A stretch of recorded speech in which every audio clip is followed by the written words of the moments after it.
Sign it now, or you'll lose everything, my father snapped, sliding the papers across the kitchen table.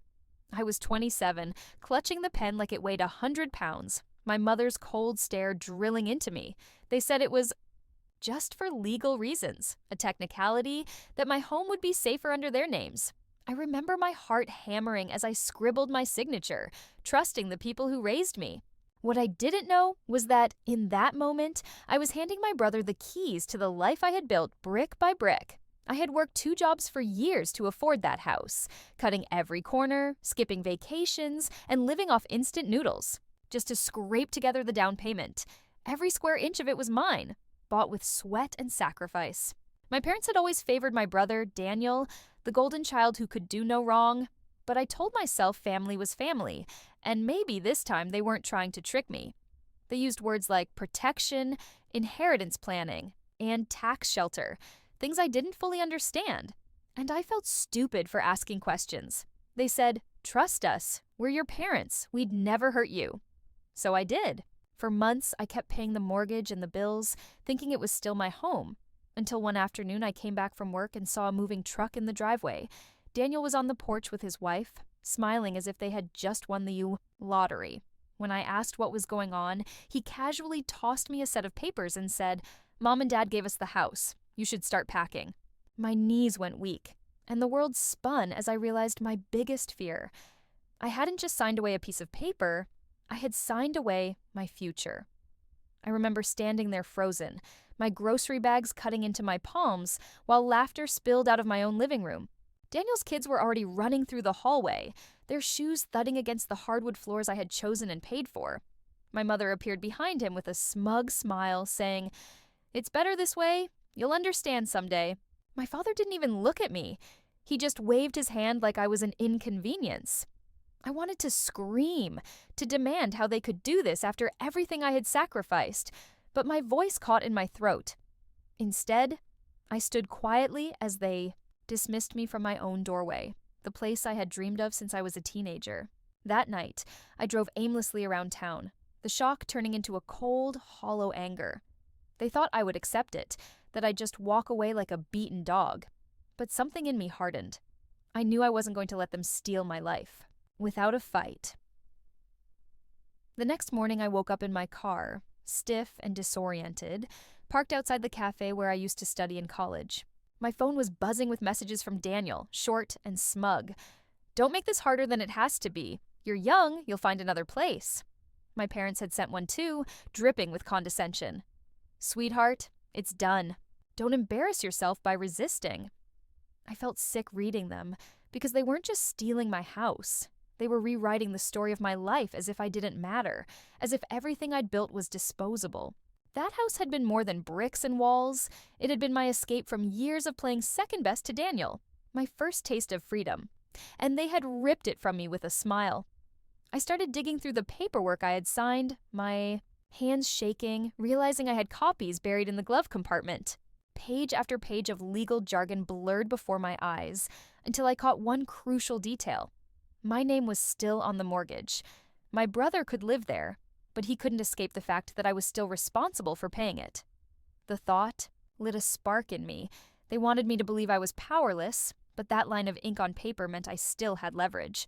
For the first time since it happened, I felt my blood run hot instead of cold. I whispered to myself in the silence of the car, "You think you won? Watch me." I went back to work that week pretending nothing had happened, but inside I was plotting. Every lunch break I sat in my car, researching property laws, inheritance disputes, and the endless threads of people who had been tricked by their own families. The more I read, the clearer it became.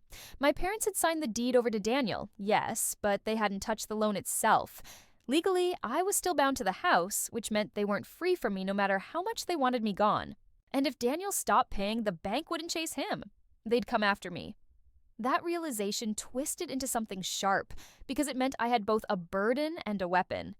If I wanted, I could walk into that bank tomorrow and start foreclosure proceedings, and the dream home my brother now bragged about would crumble in an instant. I thought about every holiday where my parents gushed about Daniel's success, conveniently forgetting the times he was bailed out of.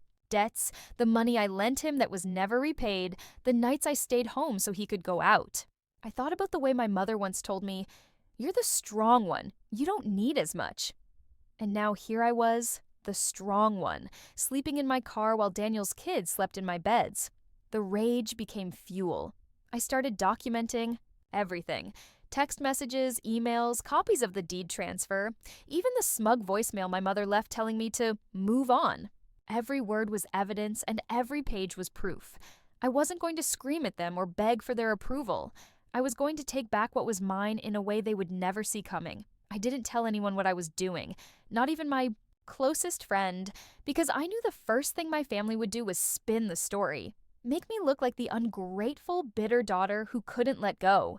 Instead, I quietly started meeting with a lawyer after work, using money I had saved for a trip I'd never taken. He looked at the stack of documents I handed him, adjusting his glasses as he flipped through page after page. Then he leaned back in his chair and said words that made my chest tighten. "They may hold the deed, but you hold the debt. That gives us room to move." He explained that because my parents had essentially gifted the house to Daniel without my consent, and while my name was still tied to the financial liability, I had legal standing to challenge the transfer. He even used the word fraudulent conveyance. I felt a rush of hope, sharp and almost painful, because it meant I wasn't crazy. What they did was more than betrayal, it was legally questionable. That night I drove past my old street, watching through the windshield as Daniel's wife pulled into my driveway in her shiny SUV, unloading shopping bags. She laughed into her phone, strolling across the porch like she owned the world. I gripped the steering wheel until my knuckles turned white, promising myself I would never let them win. My parents thought I was weak, Daniel thought I was disposable, but I was about to remind them all that I wasn't the kind of person who rolled over when they stole everything I had built. Weeks turned into months, and while my parents thought I had disappeared quietly, I was building a case piece by piece. I pulled every bank statement, every mortgage payment, every scrap of correspondence that proved I had been the one carrying the financial weight of that house while they plotted behind my back. My lawyer filed motions, and suddenly Daniel was receiving letters he didn't understand, thick envelopes stamped with legal seals that wiped the smirk off his face. He called me one night, furious, his voice shaking as he shouted, "Why are you doing this? You're ruining everything." I let him rant until he ran out of breath. Then I said coldly, "It was mine before it was ever yours. You think you can play games with my life? Now you're playing on my terms." The silence on the other end was almost satisfying. Meanwhile, my parents tried guilt instead of threats. My mother showed up at my workplace, tears streaming, saying, "We only wanted to make things fair. Daniel has a family. He needs more than you." I stared at her and realized she truly believed her words. That my life was worth less simply because I was single, because I didn't fit her picture of success. I didn't raise my voice. I didn't cry. I just told her, fair doesn't mean stealing, and you're about to find out the difference. By the time the court date was set, I wasn't just fighting for a house. I was fighting for every time they had made me feel like I didn't matter, every sacrifice they erased, every moment I was treated as less. And when I walked into that courtroom, head high, documents in hand, I knew I had already won something much bigger than a set of keys. The courtroom smelled faintly of old wood and paper, the kind of place where lives are quietly dismantled with signatures and rulings. Daniel sat at the defendant's table, his wife whispering furiously in his ear, her face pale and tight with worry. My parents were behind them, my father looking stern, my mother clutching her pearls like she was the victim in all this. I sat across from them, calm, almost unnervingly so, with my lawyer beside me flipping through our binder of evidence. When the judge asked the opening questions, I spoke clearly, laying out the timeline, how I had bought the house, how I alone had paid the mortgage, how my parents had convinced me to sign over the deed under the guise of legal protection, and how they had then transferred it to Daniel without removing my financial liability. My lawyer handed over bank statements showing years of payments in my name, proof that the so-called gift was nothing more than a setup to strip me of my property while keeping me tied to the debt. Daniel tried to argue that family agreements weren't the court's business, but the judge cut him off sharply, reminding him that the law doesn't excuse fraud just because it happens behind closed doors.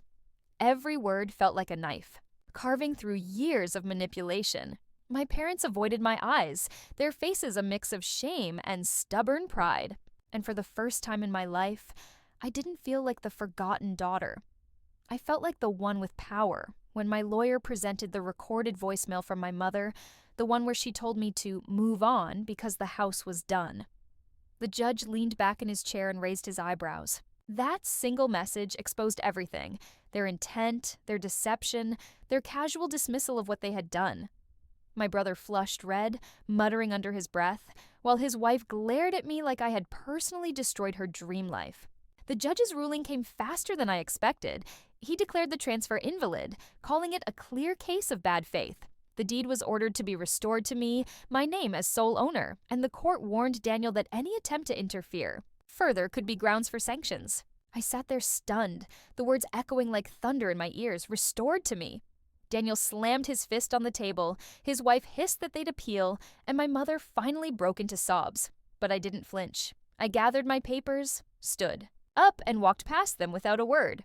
Outside the courthouse, the air felt fresher than it had in months. The house wasn't just brick and wood anymore. It was a symbol of every ounce of dignity I had fought to reclaim. For once, they had to face a truth they could never rewrite. I was not their scapegoat, not their pawn, not their afterthought. I was the one who stood my ground, and I had won. The day I got the official papers back in the mail, proving the house was once again mine alone, I sat on the porch steps and let the weight of it sink in. The same porch where Daniel's kids had trampled in Maddy's shoes, where my parents had stood smirking as they handed him what I had built. Now it was quiet, only the sound of wind moving through the trees, and for the first time in a long while, I felt peace. But the victory wasn't just about the house, it was about me finally breaking free from the chains my family had wrapped around me since childhood. They had always expected me to carry the burdens, to give without asking, to stay quiet, while Daniel was lifted on a pedestal. They thought I would accept betrayal as family duty. Instead, I showed them that duty ends where abuse begins. Friends and neighbors who heard what happened told me I was brave, that they could never imagine taking their own family to court. I didn't feel brave. I felt tired, scarred, but also alive in a way I hadn't before. I realized I didn't need their approval, their false sense of belonging. My revenge wasn't dramatic. It was in the paperwork, the signatures, the simple fact that they lost because I refused to surrender. And in that quiet victory, I found something I never had under their roof: the certainty that I would never, again, let them decide my worth. Not long after the ruling, Daniel tried to corner me outside a grocery store, his voice low but venomous. "You think you've won? You've ruined this family." I looked him in the eye, steady and unblinking, and said, "No, Daniel. Our parents ruined this family the day they decided I was worth less than you." He flinched like I had struck him, then turned away, muttering curses under his breath. My parents stopped calling altogether after that, retreating into silence that spoke louder than any words. It hurt, of course. It always hurts to know the people who raised you could betray you so deeply. But the hurt didn't control me anymore. I poured my energy into repairing my home, repainting the walls they had let Daniel's kids ruin, replacing broken tiles, reclaiming every room as my own. Each brush stroke, each nail hammered back in place, felt like stitching myself back together. I even planted flowers in the front yard, something I'd never bothered with before, as if to prove to myself that this was truly my space, untouched by their hands. And when neighbors walked by, nodding and smiling at the sight of color returning to the house, I felt pride, not in the structure itself, but in the strength it took to fight for it. They wanted me erased, replaced, forgotten. Instead, I was standing taller than ever, my home intact, my spirit unbroken. Months passed, and the silence from my family became permanent. No invitations to holidays, no birthday calls, no thinly veiled demands for help like before. At first, the quiet felt strange, almost unbearable, like I was missing a limb. But as the weeks stretched on, I realized that what I was missing wasn't love. It was the constant cycle of being used, dismissed, and discarded. Without them pulling me in every direction, my life finally began to feel like my own. I started hosting small dinners for friends, laughter filling the same kitchen where my parents had once cornered me with those legal papers. I took long walks through my neighborhood without the weight of shame dragging behind me. Every time I unlocked my front door, I felt a spark of victory that reminded me of how far I'd come. People sometimes ask if I regret taking my own family to court. I don't. If anything, I regret trusting them for as long as I did. They mistook my silence for weakness, my loyalty for permission. But I've learned that family isn't defined by blood. It's defined by respect, by care, by the refusal to betray. I don't know if my parents will ever understand what they did to me, or if Daniel will ever see past his own entitlement. But that's no longer my burden to carry. My revenge wasn't about destroying them. It was about setting myself free. And in that freedom, I found something far more valuable than their approval. I found myself. I never imagined that cutting ties with my own parents would feel like breathing fresh air after years underground, but that's exactly what it was. For so long, I had been conditioned to believe that I had to bend, to sacrifice, to carry more because Daniel needed it. I was the responsible one, the strong one, the daughter who could survive on scraps while my brother was handed the feast. That lie had governed my entire childhood and seeped into my adulthood, until one day I looked around and realized I was sleeping in my car while the people I loved most were celebrating in the home I had built. Taking them to court wasn't just about property. It was about finally standing up to the story they had written for me. And once that verdict was delivered, something shifted permanently inside me. I stopped apologizing for existing. I stopped explaining my worth. Slowly, life filled with things I had been too weighed down to notice before. The morning sun spilling across my kitchen floor, the sound of rain hitting the roof I alone now paid for, the quiet joy of cooking dinner in peace, without anyone telling me I was less than. Friends who knew my story started opening up about their own families, about boundaries crossed and loyalties abused. And I realized how many of us were walking around with invisible scars from people who were supposed to protect us. That became my real revenge. Not just reclaiming my house, but reclaiming my voice, showing other women that silence doesn't have to be the answer, that strength doesn't mean carrying everyone else's load until you collapse. My parents can live out their years pretending I was the problem. Daniel can tell himself I tore the family apart. But I know the truth. They underestimated me. They thought love meant obedience. They thought betrayal would break me. Instead, it became the fire that rebuilt me stronger than they ever expected. Now, when I look back, I don't just see a legal battle or a bitter fight over a house. I see the unraveling of an entire lifetime of conditioning, a lifetime where I was taught to sacrifice, to accept less, to smile while being handed crumbs, and told they were blessings. That house, the one they tried to strip from me, became the crucible where all of that burned away. Every time I walk through its rooms now, I see more than walls and furniture. I see evidence that I didn't collapse when betrayal came from the very people who were supposed to love me unconditionally. I see a woman who refused to stay quiet, who refused to carry shame that didn't belong to her. I see survival turned into strength, and strength turned into freedom. The first months after the court ruling, I thought the loneliness would crush me. No family dinners, no phone calls, no invitations, even the toxic kind. It was silence so deep it echoed.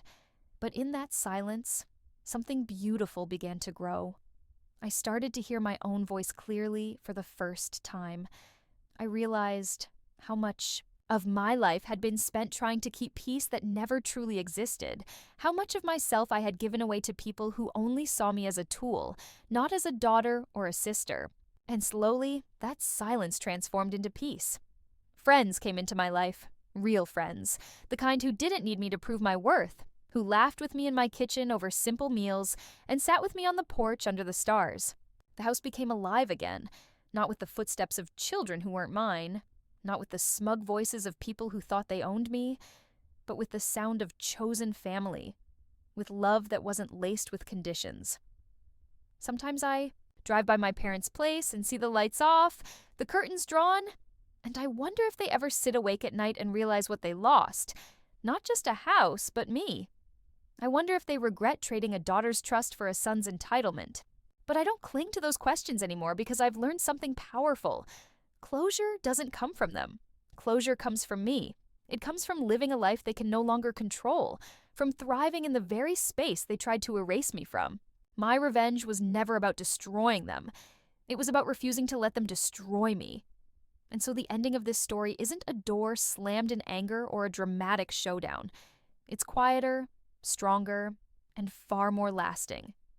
It's me sipping coffee on my porch in the morning sun. It's the laughter of friends filling the kitchen at night. It's the steady heartbeat of a woman who finally knows her worth. They thought betrayal would break me, but all it did was free me.